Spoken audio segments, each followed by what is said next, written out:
민수기 13장 1절에서 3절까지 말씀을 기억하시도록 하겠습니다. 구약성 215페이지 민수기 13장 1절로 3절까지 말씀 드리지 않으니 함께 합독하며 말씀을 1절부터 기억합니다. 다같이 시작. 여호와께서 모세에게 말씀하여 이르시되 사람을 보내어 내가 이스라엘 자손에게 주는 가나안 땅을 정탐하려 하되 그들의 조상이 가는 각 지파 중에서 지휘가 있는 자 한 사람씩 보내라.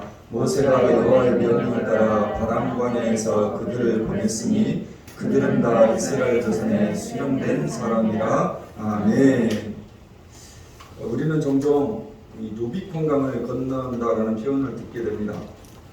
주전 49년 1월이었습니다. 새해가 밝아오는 날 로마의 장군 줄리어스 시저는 아주 중요한 갈림길에 서게 됩니다. 로마의 반역자로 살 것인지 아니면 새로운 혁명가가 되느냐는 중대한 갈림길에 서게 된 것입니다.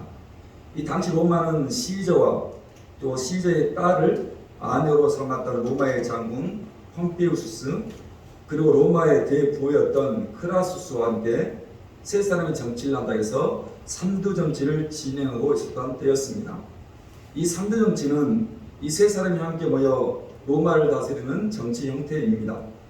이러한 3두 정치를 하게 된 배경은 그 당시 로마를 지배하고 있던 언론의 세력을 누르기 위해서 만들어진 일종의 견제적 정치 형태였습니다. 이후 시저는 로마의 위협을 주고 있던 지금의 독일 갈리아로 건너가 그곳을 평정하게 되는데 그 갈리아에서 시저의 명성이 너무 높아지자 로마에 머물고 있던 폼페이우스는 이 시저를 배반하고 언론과 결탁하여 시저의 군대를 해산하고 로마로 들어오라고 이야기를 했습니다. 여러분 생각해 봅시다. 장군에게 여러분 군대를 해산하라는 명령은 어떤 명령입니까? 그럼 그만 그 자리에서 물러나라는 소리가 똑같지 않습니까? 아무리 세 사람이 3두 정치를 하고 있어도 원로회의는 당시에 막강한 힘을 가지고 있었던 회의인지라 그 원로의 명령을 듣지 않으면 시저는 로마의 반역자가 되는 것입니다. 더군다나 3두 정치 한 축을 담당했던 이 폼페이우스가 그 원로의 편에 서서 있는 상태에서 이제 시저는 중대한 결단을 내려야 했던 것입니다. 그 갈리아와 그 로마의 국경 부근에 루비콘강이 흐르고 있었습니다. 당시 시저 루비콘강 근처에서 중대한 결단한 것 아닙니까? 예수님 오시기 전 49년 1월 10일입니다. 시저는 그 로마의 자신의 군단을 이끌고 그 루비콘강 안에서 이렇게 연설을 합니다. 사랑하는 전우들이여, 이 강을 건너면 세상은 바뀝니다. 그러나 이 강을 건너지 않으면 우리는 파멸합니다. 그리고 시저는 그 유명한 말을 던집니다. 주사위는 이미 던져졌습니다. 그리고 군대를 이끌고 로마로 입성합니다. 그 폼페이우스와 격전을 치른 후 시저는 로마의 1인자가 됩니다. 그리고 시저는 3두 정치를 끝내고 로마의 초대 황제가 되는 거죠. 그래서 루비콘강을 건넌다는 말은 돌이킬 수 없는 전환점, 다시 돌아올 수 없는 길을 의미할 때 사용하는 말이 되었습니다. 여러분 가만히 생각해 보시면 오늘 여러분이 여기까지 자리한 것은 또 여러분 2층까지 오신 것은 오늘 여러분 아내와 남편을 만나고 또 사랑하는 교회 나두문 교회를 만난 것은 어쩌면 돌이킬 수 없는 전환점 때문이었을 것입니다. 오늘 여러분도 루비콘강 앞에서 이런저런 갈등을 하면서 결국 여러분 손에 쥐고 있던 주사위를 던질 것입니다. 여러분 그리고 지금 여기까지 여러분이 온 것 아니겠습니까? 여러분 그러게 여러분의 루비콘강은 시저가 건넜던 루비콘강처럼 탁월한 선택이었으면 정말 좋겠습니다. 여러분 오늘 우리가 읽었던 성경은 이제 가데스 바네아에서 일어난 사건들입니다. 여러분 가데스 바네아가 어떤 곳이냐면 오늘 이스라엘 백성들의 광야 생활에 이제 나머지 38년의 오랜 시간을 보냈던 곳이 바로 가데스 바네아입니다. 여러분 그래 약속의 땅을 향한 로드맵 속에서 하나님의 율법 그러니까 십계명을 받았던 시내산 다른 말로 하면 호렙산이 아주 중요한 곳이라면 오늘부터 살펴볼 이 카데스 바네아도 아주 중요한 곳입니다. 왜 그렇습니까? 38년을 이곳에서 이스라엘 백성들이 보내야 했기 때문에 그렇습니다. 자, 12장입니다. 16절부터 13장 오늘 1절과 2절 말씀까지를 다 같이 읽으십니다. 16절부터 12장 시작. 그 후에 백성이 하스롯을 떠나 바람광에 진을 치니라. 여호와께서 모세에게 말씀하여 이르시되 사람을 보내어 내가 이스라엘 자손에게 주는 가나안 땅을 정탐하게 하되 그들의 조상의 가문 각 지파 중에서 지휘관된 자 한 사람씩 보내라. 아멘. 오늘 성경 말씀에 그냥 바람 광야로 뭉쳐서 나오지만 정확한 지점은 가데스 바네아입니다. 여러분, 이제 이스라엘 백성 눈앞에 하나님이 약속했던 가나안이 보였다는 것입니다. 그 하스롯을 따라 그 가데스 바네아가 있는 바람 광야까지는 대략 10일 정도에 걸리는 거리입니다. 여러분, 열흘 정도 행진하여 드디어 하나님이 약속했던 이 바라보이는 땅에 이스라엘 백성이 도착한 것입니다. 그리고 모세는 우리에게 또 교회에 다니지 않는 이들에게 아주 유명한 12명의 정탐꾼을 세웁니다. 하나님께서 이스라엘 백성들에게 오늘 하나님 약속하신 땅, 그 가나안 땅 입성을 준비하기 위하여 정탐꾼을 세우게 했더라는 것입니다. 두 가지를 살필 텐데요. 첫 번째, 오늘 가데스 바네아 땅 바로 앞에서 두려워하지 않아야 합니다. 여러분, 종종 성경이 아주 재밌는 부분이 이런 것입니다. 여러분, 우리가 생각하기에 굳이 여러분 정탐꾼을 세우실 필요가 없습니다.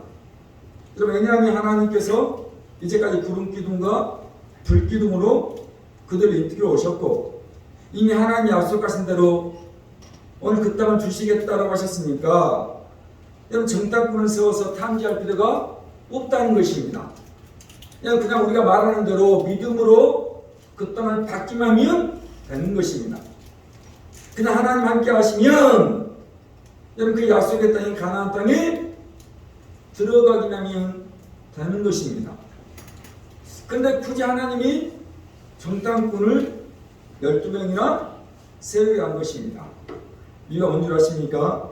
신명기입니다. 민수기 다음에 신명기 말씀이 있는데요. 신명기 1장 19절부터 22절 정탐꾼을 세운 이유를 이렇게 설명합니다. 신명기 1장부터 1장 19절부터 22절입니다. 함께 읽겠습니다. 시작.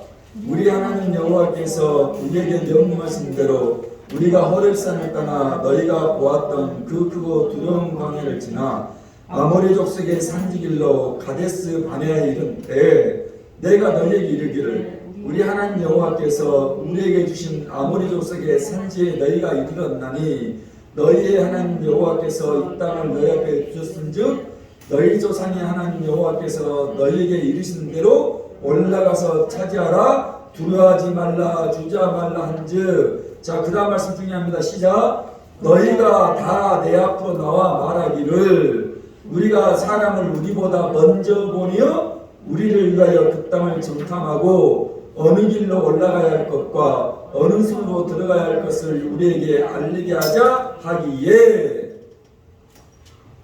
여러분, 이 신명기는 모세의 마지막 말년에 쓴 책입니다. 여러분, 그러니까 모세가 광야 40년 생활을 마지막 돌아보면서 설교했던 내용이 신명기입니다. 자, 그런데 오늘 이 말씀이 재밌는 것이 무엇입니까? 그 가나안 정탐에 대한 이유가 하나님의 명령이 아니라 이스라엘 백성들의 요구였다는 것입니다. 여러분, 이게 아주 재미난 내용이죠. 여러분, 지금 하나님께서 약속하신 적과 꿀이는 땅, 그 가나안 땅을 올라가서 차지하고 두려워하지 말고 주저하지 말라고 이야기를 하시는데 오늘 이스라엘 백성들 반응이 무엇입니까? 어느 길로 올라가고 어느 성읍으로 들어가야 할 것에 대해서 정탐하자는 것입니다. 오늘 신명기에 나와있던 두려워하지 말고 주저하다라는 말은 히브리어로 하타트라는 단어입니다. 이런 뜻입니다. 깨어지다, 낙담하다는 뜻을 가진 단어입니다. 여러분, 무슨 말이죠? 이런 막상 하나님께서 약속했다고 눈앞에 보게 하셨는데 두려운 것입니다. 그 땅이 눈앞에 바로 있는데 주저했다는 것입니다. 그래서 하다트 마음이 무너지고 마음이 낙담되고 깨어졌다는 것입니다. 지난주 금요일 아주 늦은 밤이었습니다. 10시가 다 된 시간이었습니다. 전화가 왔습니다. 여러분 그 시간에 전화가 온다는 것은 여러분 좋은 의미가 아니죠. 불길한 전화고 걱정이 되는 전화 아닙니까? 어머니의 전화였습니다. 이 어머니의 다급한 목소리가 들려왔습니다.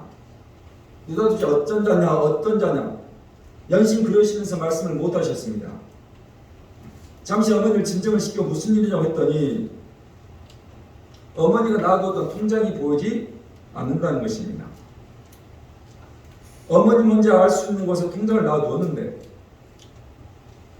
그날 저녁에 통장을 찾는데 그 통장 몇 개가 안 보이는 것입니다. 그래서 온 집안을 다 뒤졌습니다. 1시간을 넘게 뒤져도 통장이 보이지 않아서 아주 급하게 저에게 전화를 하신 겁니다.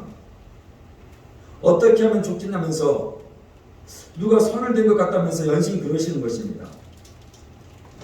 그래서 한 번 더 잘 찾아보시라고 다른 곳에 두르지 않았냐고 물었더니 아니라는 것입니다. 그냥 그 자리에 두었다는 것입니다. 1시간을 다 뒤져도 안 보이는 것입니다. 그럼 전화를 받은 저도 갑갑하지 않았겠습니까? 여러분 먹보까지 4시간 5시간 넘는 거리인데 여러분 그 통장을 찾기 위해 내려갈 수도 없고 여러분 어찌 그걸 도리가 없지 않습니까? 여러분 그러시면서 어머님이 누가 통장에 돈을 다 빼갔으면 어쩌냐면서 그냥 덜덜덜 떨리는 목소리로 전화를 하신 것입니다. 그런데 그날 밤 저희 어머님의 상황이 어머님의 처지가 눈에 보이지 않습니까? 여러분 누군가 돈을 다 찾아갔으리란 여러분 그 두려움 때문에 핫하트 어머니 마음이 깨어지고 핫하트 어머니 마음이 낙담한 상황과 처지 그대로 됐다는 것입니다. 여러분 하나님 약속한 땅 아닙니까? 하나님께서 애굽에서 학대와 고통받던 이스라엘 백성들 여러분 출애굽을 시켜서 하나님께서 마음대로 예비할 수 있고 이제 이 땅을 얻어서 민족 만들고 나라 세울 수 있도록 기반을 다지기 위해서 그 약속의 땅 가나안 땅 허락하지 않았습니까? 그런데 막상 그들의 눈앞에 약속의 땅 그 가나안 땅이 보이는데 주저였습니다. 두려워했습니다. 그들의 마음이 깨어지고 낙담이 되었습니다. 여러분 그런데 그것으로 끝났습니까? 오늘 다시 민수기 13장입니다. 31절부터 33절 말씀 이들의 모습을 이렇게 설명합니다.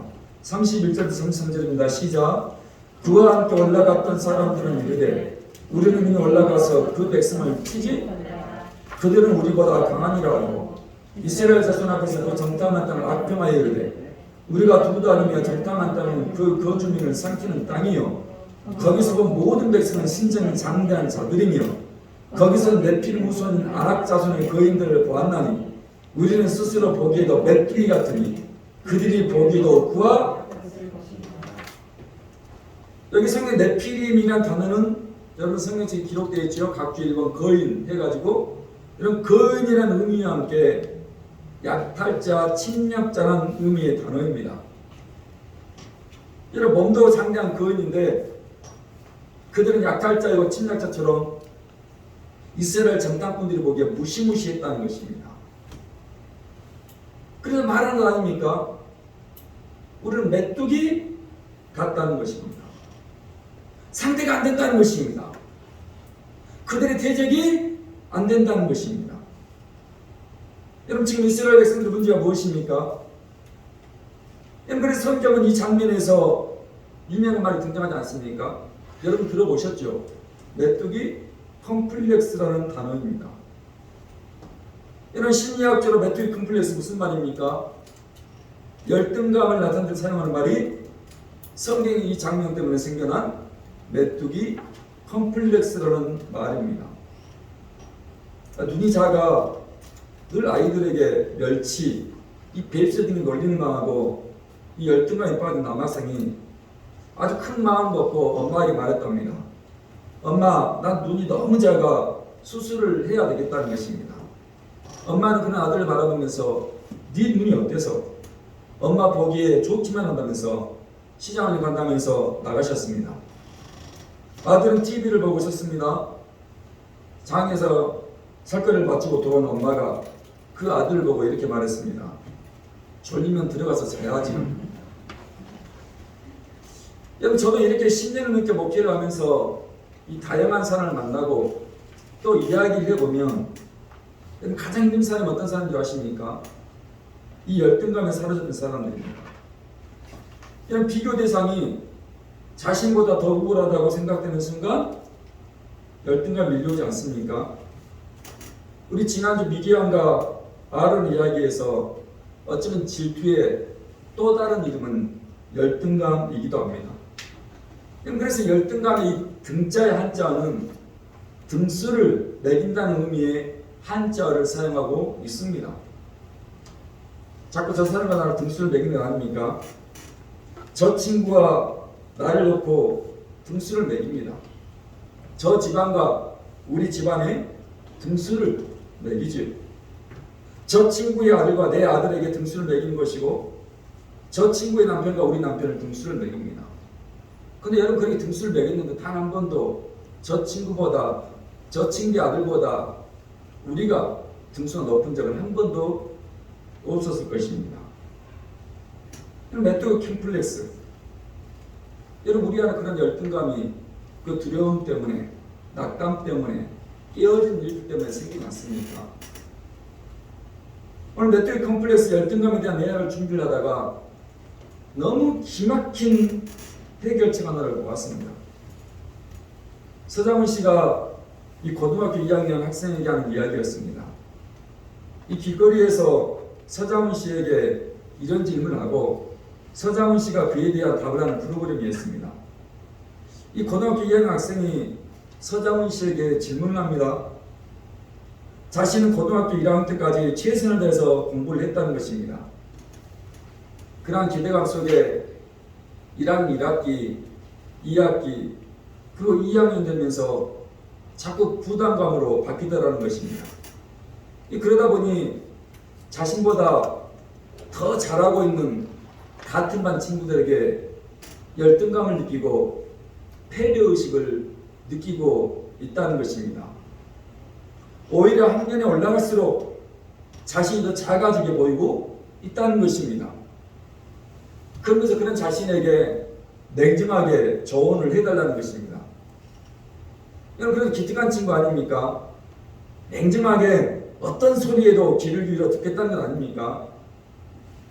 그 말에 서장훈 씨가 이렇게 말했습니다. 저는 그 말을 듣고 정말 무릎을 쳤습니다. 학생에게 냉정하게 조언을 안 해도 된다는 것입니다. 대신 말만 바꾸어 보라는 것입니다. 열등감이 아니고 그게 동기부여라고 생각해 보라는 것입니다. 열등감이 아니라 그게 동기부여라고 말만 바꾸어 보라는 것입니다. 내가 등수를 매겼던 그 친구들을 목표로 나도 저 친구들처럼 해봐야겠다. 여러분, 제가 그 이야기를 듣는데 무릎을 치지 않았겠습니까? 맞지요? 그 열등감이 아니라 그 열등감을 앞으로 삼아 새로운 등수를 매기며 내가 목표를 정하라는 것입니다. 여러분도 마찬가지 아닙니까? 오늘 열등감이 아니라 그 열등감을 동기부여로 바꾸는 축복 있기를 축원합니다. 그 프로그램 제목이 뭔지 아십니까? 말하는 대로라는 프로그램이었습니다. 여러분, 지금 이스라엘 백성 땅분들 수가 무엇입니까? 이길 수 없다는 것입니다. 상대할 수 없다는 것입니다. 저들은 네피림이고 거인이고 약탈자이고 침략자인데 어떻게 저들을 이길 수 있냐는 것입니다. 여러분, 이스라엘 백성 정탐꾼의 실수는 오늘 서장훈 씨의 말처럼 그들 네피림을 그들 거인들과 약탈자들 위하여 열등감, 메뚜기 컴플렉스가 아니라 동기부여로 바꾸어야 했다는 것입니다. 여러분, 그렇게 저에게도 해당하는 말이고 여러분에게 해당하는 말 아닙니까? 오늘 예배 드리는 우리 학생들도 마찬가지 해당하는 말을 좀 있습니다. 오늘 열등감 있으십니까? 메뚜기 컴플렉스 있으십니까? 아닙니다. 동기부여로 그 말을 바꾸시기를 축원합니다. 우리는 이끌 수 없고 우리는 할 수 없다는 메뚜기 컴플렉스가 아니라 그 유명한 I can do, 할 수 있다라고 우리의 생각과 사고를 바꾸어 보자는 것입니다. 두 번째, 바로 동기부여로 바꾸었던 한 사람을 오늘 성경에 등장합니다. 바로 가데스 바네아 바로 앞에서 갈렙 같은 사람이 필요하다는 것입니다.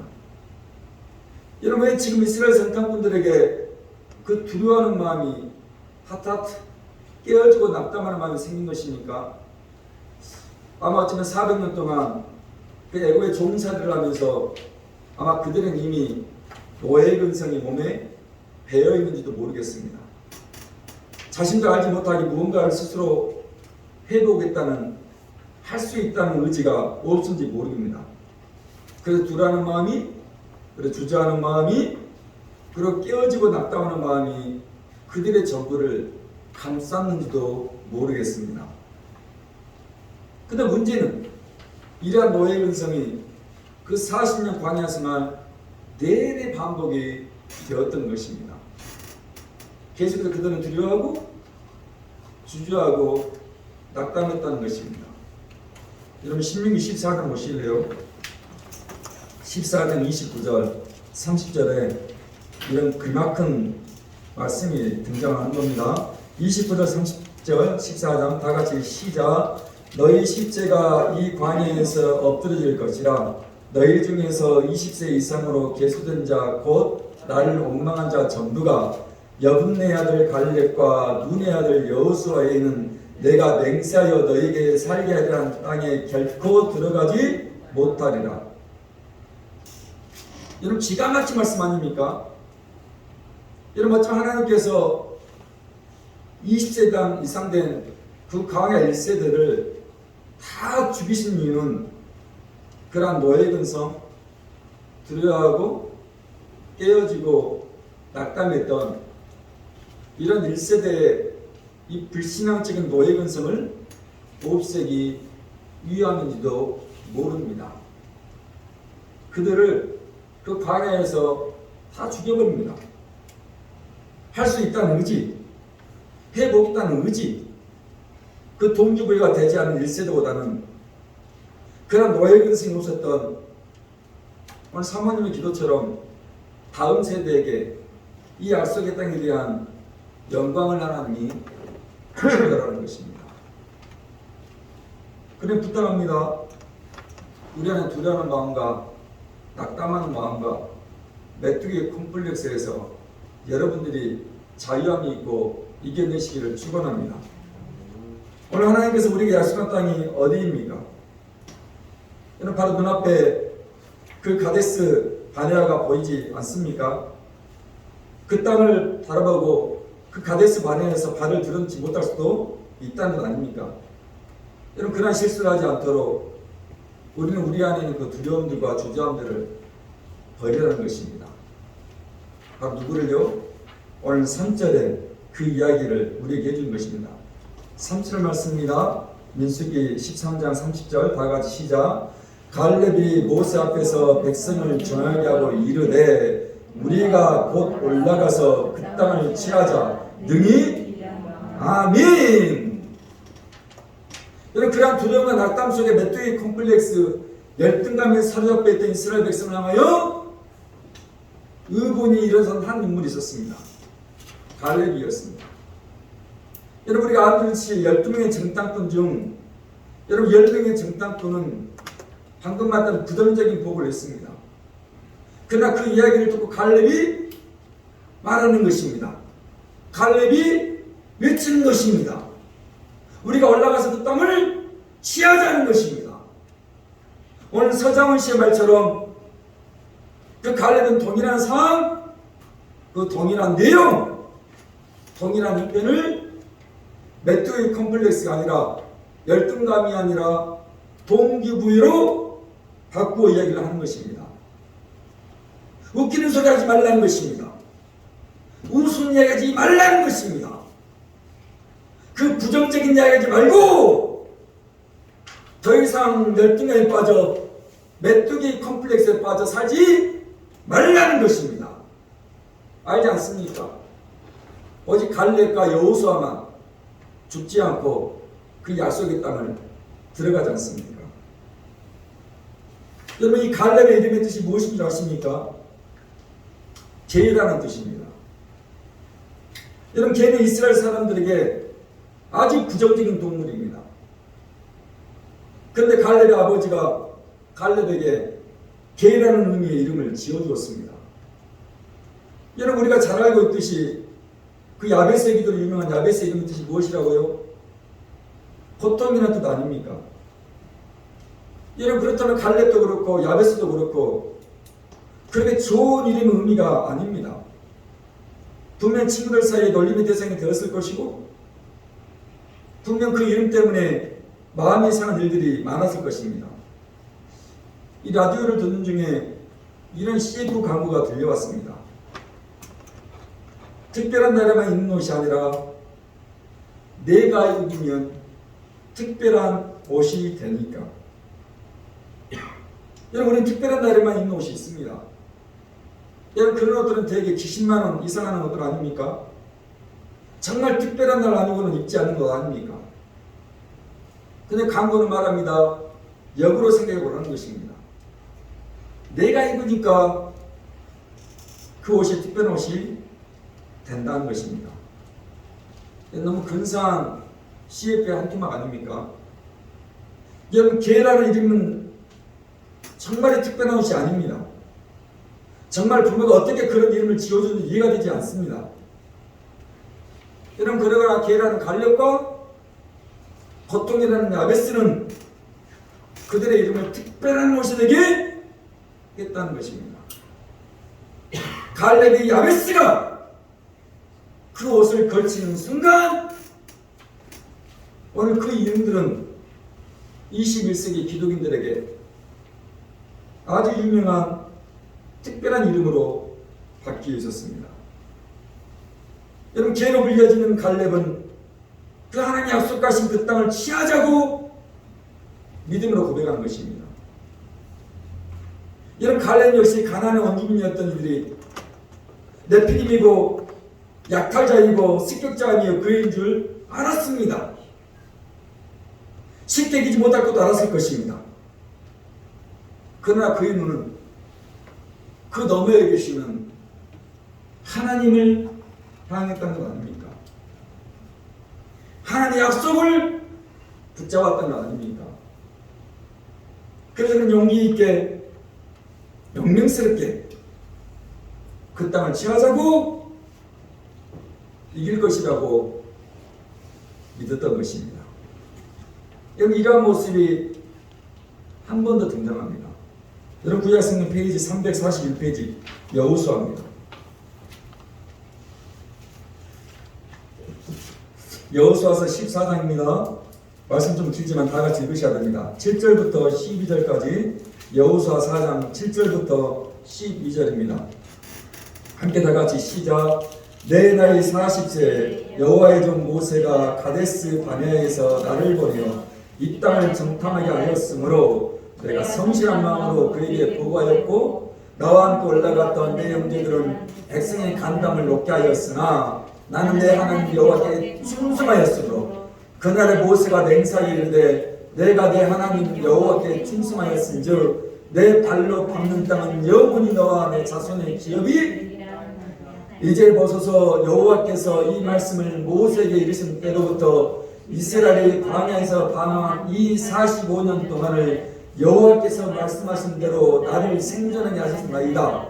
오늘 내가 80 모세가 나를 보내던 나이가 같이 오늘도 내가 여전히 강건하니 내 힘이 그때나 지금이나 같아서 싸움이나 기름에 감당할 수 있으니 그날에 여호와께서 말씀하신 이 산지를 지금 내게 주소서. 당신도 그날에 들으셨거니와 그곳에는 아낙 사람이 있고 그 성읍들은 크고 견고할지라도 여호와께서 너와 함께 하시면 내가 여호와께서 말씀하신 대로 그들을 쫓아내리다니. 아멘.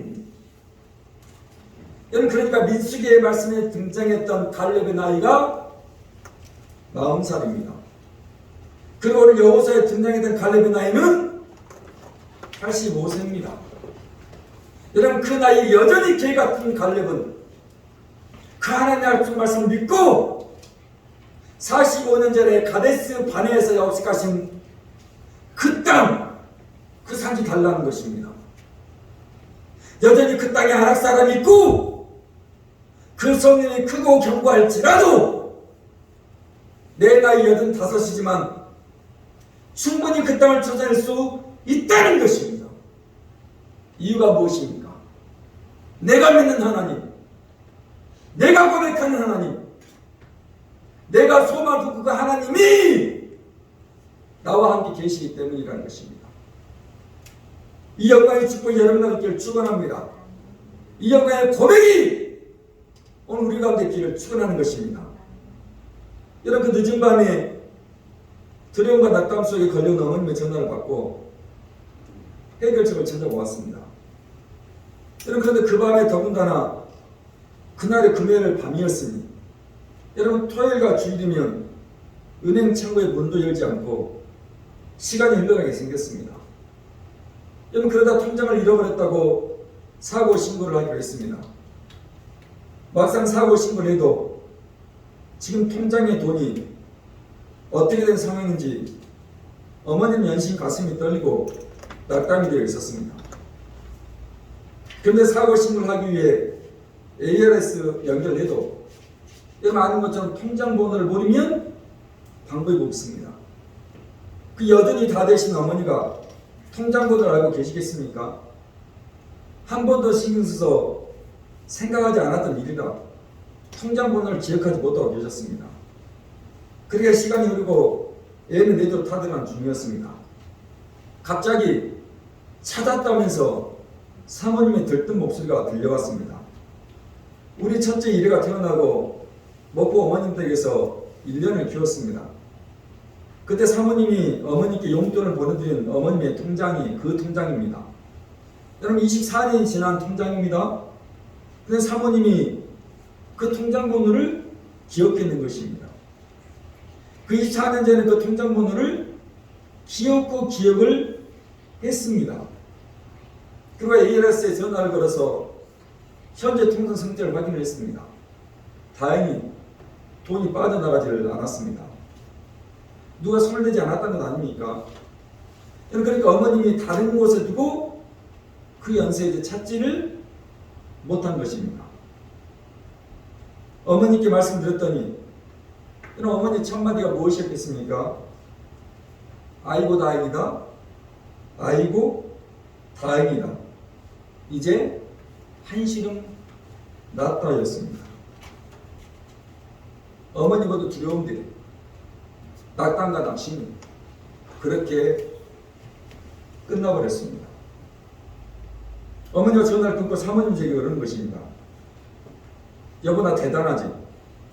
본인은 머리를 가리키면서 여보 나 똑똑하지라면서 우습게 보였습니다. 얘는 그때 제가 어떻게 대답했겠습니까? 오 당신 정말 대단한데, 오 당신 정말 똑똑한데 라고 대답을 해야 하는데 제가 그러지를 못하고 엄한 소리를 했습니다. 회개합니다. 여러분 늘 목포에 계신 어머니는 어떤 문제만 생기면 저에게 가장 먼저 전화를 한다고 말씀드렸습니다. 개를 잃어버릴 때도, TV가 안 나올 때도, 전화기가 먹통이 될 때도, 지붕 공사를 해야 할 때고, 수도 배관이 터졌을 때도 어머니는 늘 제가 먼저 전화를 거십니다.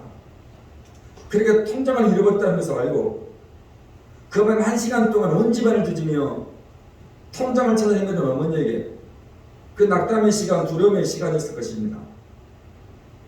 그리고 다시 언제나 문제를 해결해주는 아들이 생각이 나서 저에게 그 밤에 전화를 하신 것이고, 여러분 결국 어머니의 두려움과 낙담과 떨림 문제를 해결이 된 것입니다.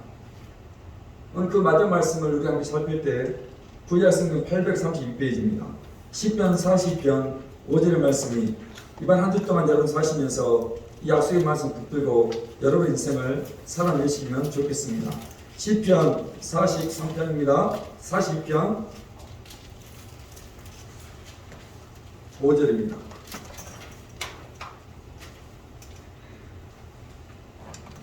함께 5절 말씀 읽겠습니다. 시작. 내 영혼아 내가 어찌하여 내 속에서 너는 그가 나타나 도우심으로 말미암아 내가 여전히 찬송하리로다. 아멘. 오늘 어떤 분들 때문에 두려움이 있으십니까? 혹시 낙담되고 또 떨리는 일들이 있으십니까? 오늘 하나님께 소망을 주시고 제 어머니가 늘 문제 있을 때마다 저에게 전화를 주신 것 같이 오늘 여러분 인생이 하나님께 소망을 두면서 이 땅을 살아내시는 축복이 있으면 좋겠습니다. 그 루비콘강을 건넜던 시저의 결단을 썼다면 그가 로마의 초대 황제가 되지 못했을 것 아닙니까?